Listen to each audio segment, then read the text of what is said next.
Bem-vindos ao canal Sejam Santos, onde vamos explorar a vida e as obras dos santos mais inspiradores da história da Igreja Católica. Nós vamos compartilhar suas histórias, seus ensinamentos e seus exemplos de virtudes, esperando que possam nos inspirar a viver de acordo com os ensinamentos de Cristo. Então, se você quer aprender mais sobre esses santos e descobrir como suas vidas podem ser caminhos que nos levam a Jesus Cristo para nós hoje, inscreva-se no nosso canal e deixe o seu like. Inscreva-se hoje mesmo, divulgue nosso canal a seus amigos e comunidades e nos ajude o nosso canal para que possamos alcançar mais pessoas na divulgação a conhecer mais a vida dos santos. Onde a santidade é uma jornada diária. Faça parte dessa comunidade de busca pela santidade.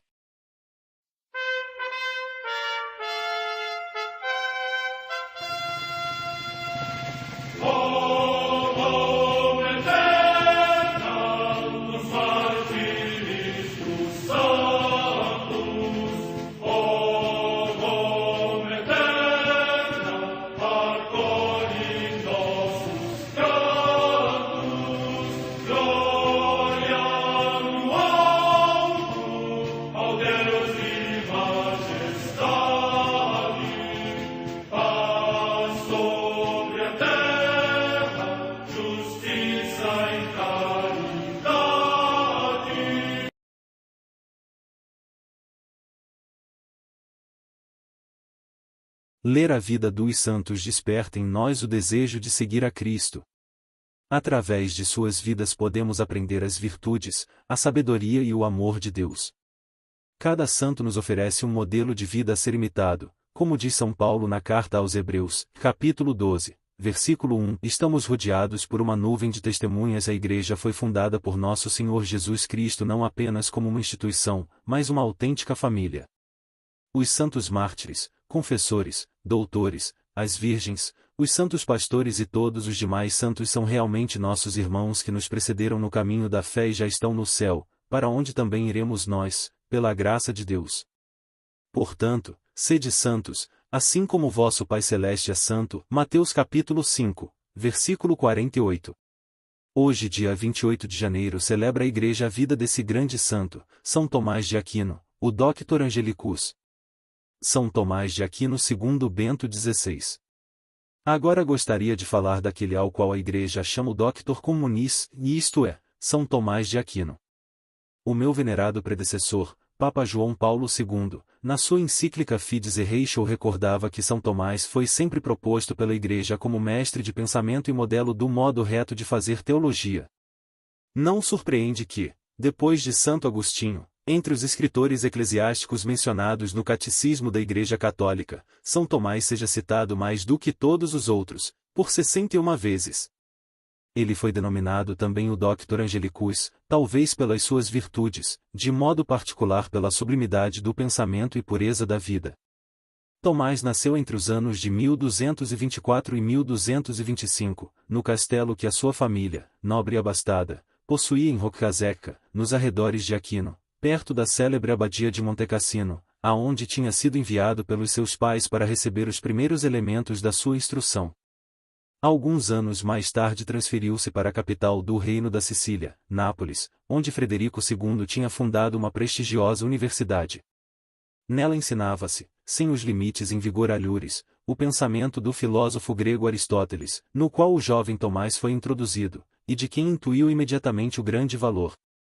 Mas, sobretudo, nesses anos transcorridos em Nápoles, nasceu a sua vocação dominicana. Com efeito, Tomás sentiu-se atraído pelo ideal do Oriente, fundado não muitos anos antes de São Domingos. Todavia, quando vestiu o hábito dominicano, a sua família opôs-se a esta escolha, e ele foi obrigado a deixar o convento e a transcorrer um pouco de tempo com a família. Em 1245, já de maior idade, pôde retomar o seu caminho de resposta ao chamamento de Deus. Foi enviado a Paris, para estudar teologia sob a guia de outro santo, Alberto Magno, sobre o qual falei recentemente. Alberto e Tomás estreitaram uma amizade verdadeira e profunda, e aprenderam a estimar-se e a respeitar-se um ao outro, a tal ponto que Alberto quis que o seu discípulo seguisse também até Colônia, onde ele tinha sido convidado pelos superiores da ordem para fundar uma casa de estudos teológicos. Então, Tomás entrou em contato com todas as obras de Aristóteles e dos seus comentadores árabes, que Alberto ilustrava e explicava. Naquele período, a cultura do mundo latino tinha sido profundamente estimulada pelo encontro com as obras de Aristóteles, que permaneceram desconhecidas por muito tempo. Tratava-se de escritos sobre a natureza do conhecimento, as ciências naturais, a metafísica, a alma e a ética, ricos de informações e de intuições que pareciam válidas e convincentes. Era toda uma visão completa do mundo, desenvolvida 100 antes de Cristo, com a mera razão, e parecia impor-se a razão como a própria visão. Por conseguinte, ver e conhecer esta filosofia era para os jovens um fascínio incrível.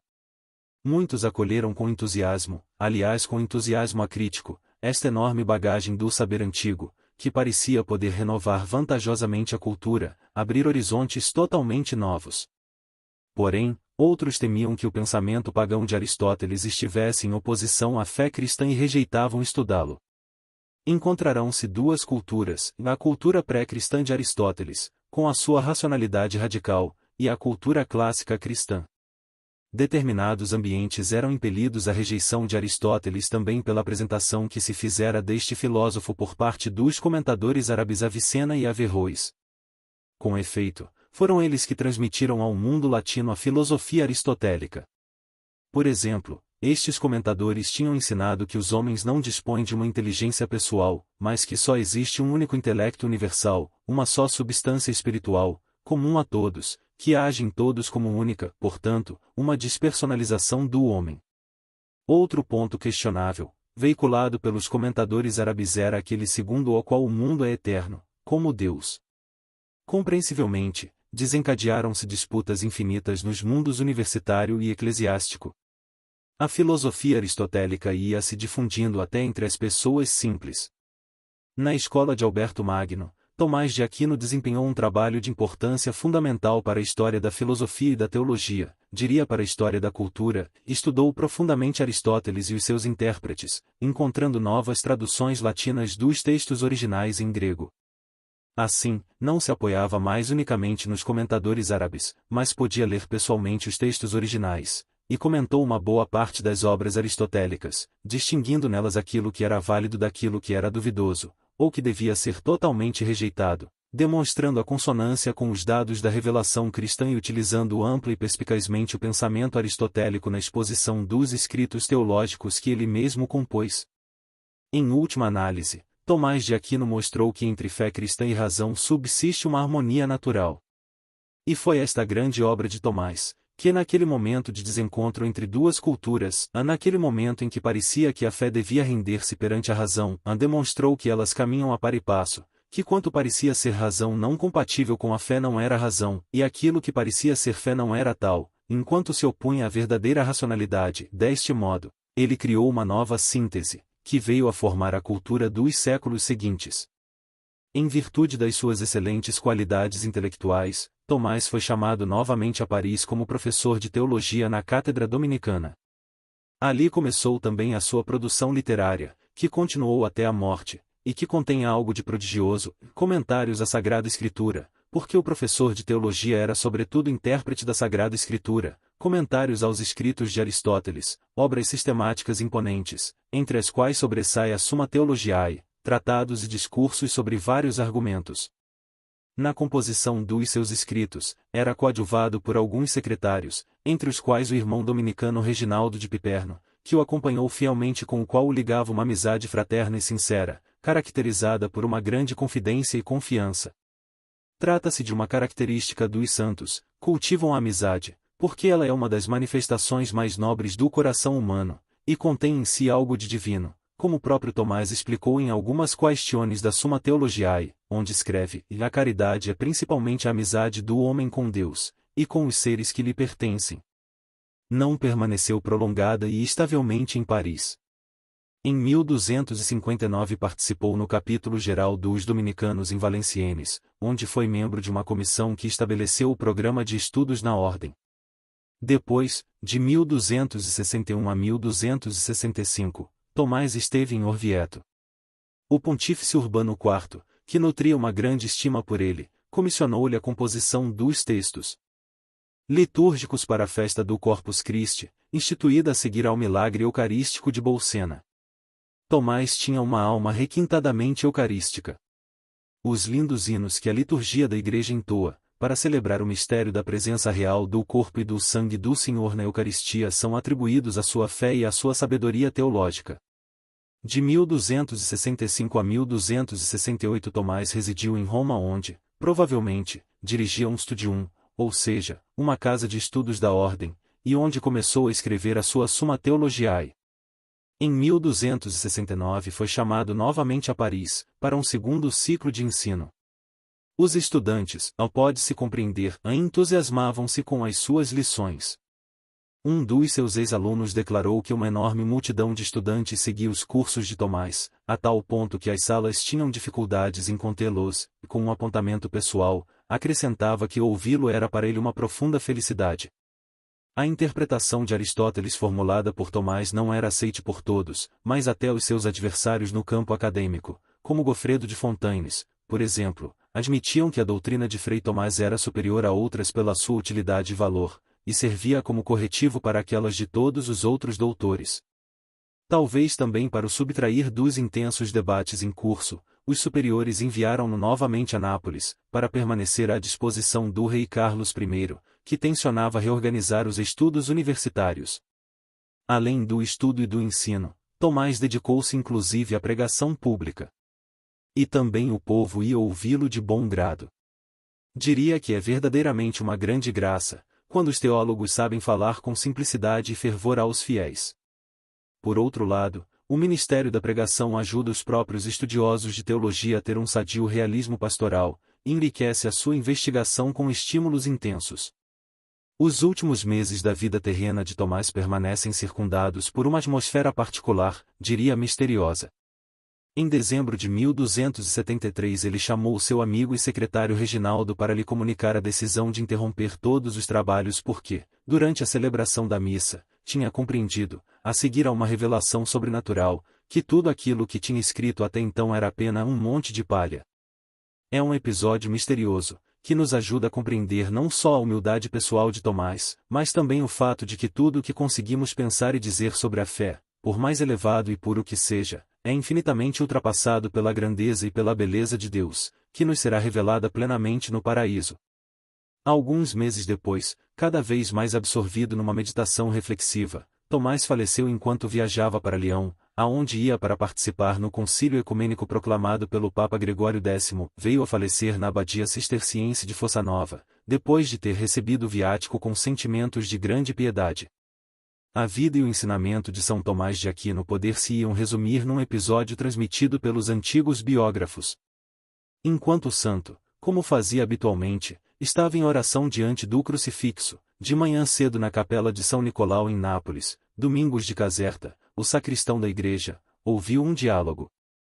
Tomás perguntava, preocupado, se aquilo que tinha escrito sobre os mistérios da fé cristã era correto. E o crucificado respondeu-lhe: Tu falaste bem de mim, Tomás. Qual será a tua recompensa? E a resposta que Tomás deu é aquela que também nós, amigos e discípulos de Jesus, sempre gostaríamos de lhe dizer: nada mais do que tu, Senhor. Algumas histórias de São Tomás de Aquino. Um frade tinha notado que Frei Tomás deixava sempre o seu lugar de estudo antes das matinas, para descer à igreja e que, para não ser visto dos outros, se apressava a retornar ao seu quarto quando tocava o sinal das matinas. Tomado de curiosidade, decidiu um dia observá-lo. Ele entrou por detrás na capela de S. Nicolau, onde se demorou, mergulhado nas suas orações, e viu elevar-se nos ares, a 2 covados do chão. Enquanto estava a olhá-lo, cheio de admiração, ouviu de repente, do lugar para onde o doutor se tinha virado para rezar com lágrimas, uma voz emanando do crucifixo que dizia: Tomás, tu escreveste bem sobre mim. Que receberás tu de mim como recompensa pelo teu trabalho? Ele respondeu: nada, senão vós, Senhor. Os noviços são sempre noviços. Tinham-lhe dado a alcunha de o boi mudo da Sicília. Pregavam-lhe partidas, brincando com a sua calma imperturbável e a sua confiança imediata. Só uma vez ele respondeu. Tinham gritado à sua janela: e Frei Tomás! Frei Tomás! venha ver depressa, e um boi a voar. Obedientemente, ele veio à janela, para ser recebido à gargalhada. Acreditou. Acreditou. Palerma. Palerma. E Tomás disse imperturbável: prefiro acreditar que um boi pode voar do que um dominicano possa mentir. E o riso acabou. Quando celebrava a missa na capela de S. Nicolau, Tomás sofreu uma transformação espantosa. Depois dessa missa não escreveu mais nem nunca mais ditou o que quer que fosse e até deixou o seu material de escrita. Estava nessa altura na terceira parte da Suma, no Tratado da Penitência. A Reginaldo estupefato, que não compreendia por que razão ele abandonava a sua obra, o mestre respondeu simplesmente: não posso mais. Voltando à questão um pouco mais tarde, Reginaldo recebe a mesma resposta: não posso mais. Em comparação com o que vi, tudo o que escrevi me parece palha. Preso por seus irmãos que não queriam permitir que ele se fizesse dominicano, uma noite, enquanto Tomás, fechado sozinho no seu quarto, se repousa debaixo de boa guarda, enviam-lhe uma esplêndida jovem, prostituta especializada na sua arte, com a missão de levá-lo à falta por olhares, toques, jogos e outros estratagemas. Quando a vê, ele que exala já o amor esponsal pela sabedoria de Deus, ele o combatente invencível, sente por permissão da divina providência em vista de triunfo mais glorioso, a excitação da carne que habitualmente tinha sob o domínio da razão. Brandindo um carvão ardente tirado da chaminé, expulsa com indignação a cortesã do seu quarto. Depois, cheio de fervor espiritual, chega ao ângulo do quarto e traça com a cabeça do tição o sinal da Santa Cruz na parede. Prostra-se em terra e, com lágrimas, pede a Deus que lhe conceda um cinto de perpétua castidade a fim de servir sem corrupção nos combates. Assim rezando e chorando, adormece rapidamente, eis que 2 anjos são enviados para lhe assegurar ter sido ouvido por Deus na vitória de um combate tão difícil. Eles o tomam de cada um dos lados pelos rins e dizem-lhe da parte de Deus: e a teu pedido, nós te cingimos de um cinto de castidade que nenhuma violência te poderá arrancar. Aquilo que a virtude humana não pode atingir pelo seu mérito, isso te é oferecido em dom pela generosidade divina. A Santa Madre Igreja celebra também nesse dia os santos.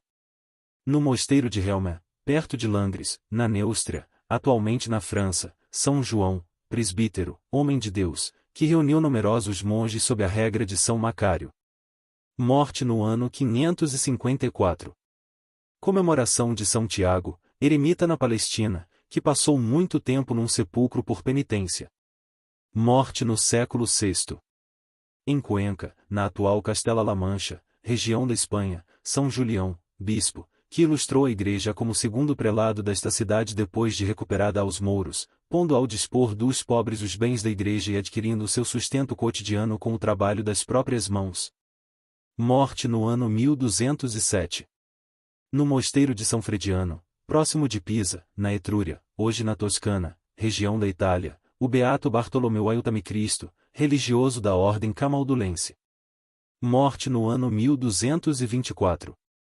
Em Pleven, na Bretanha, região da França, o beato Julião Malnuir, presbítero da Companhia de Jesus, que, durante 42 anos, se dedicou totalmente às missões populares, tanto nas aldeias como nas cidades. Morte no ano 1683. Em Maocou, cidade da região de Guizhou, na China, os santos Águeda Lin Zhao, Virgem, Jerônimo Luting Mei Lourenço Wangbing, mártires, que, sendo catequistas, no tempo do imperador Wenzong foram denunciados como cristãos e por isso degolados. Morte no ano 1858. Em Daijiao, cidade da província meridional de Shandong, na China, São José Frenademens, presbítero da Sociedade do Verbo Divino, que trabalhou incansavelmente na ação evangelizadora desta região. Morte no ano 1908. Em Picassem, cidade da região de Valência, na Espanha, a beata Maria Luísa Montesinos Orduna, virgem e mártir, que, durante a perseguição contra a fé, pelo martírio se tornou participante na vitória de Cristo. Morte no ano 1937.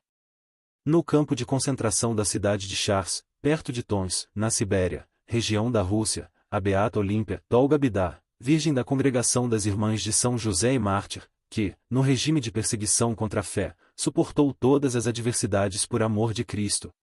Morte no ano 1952.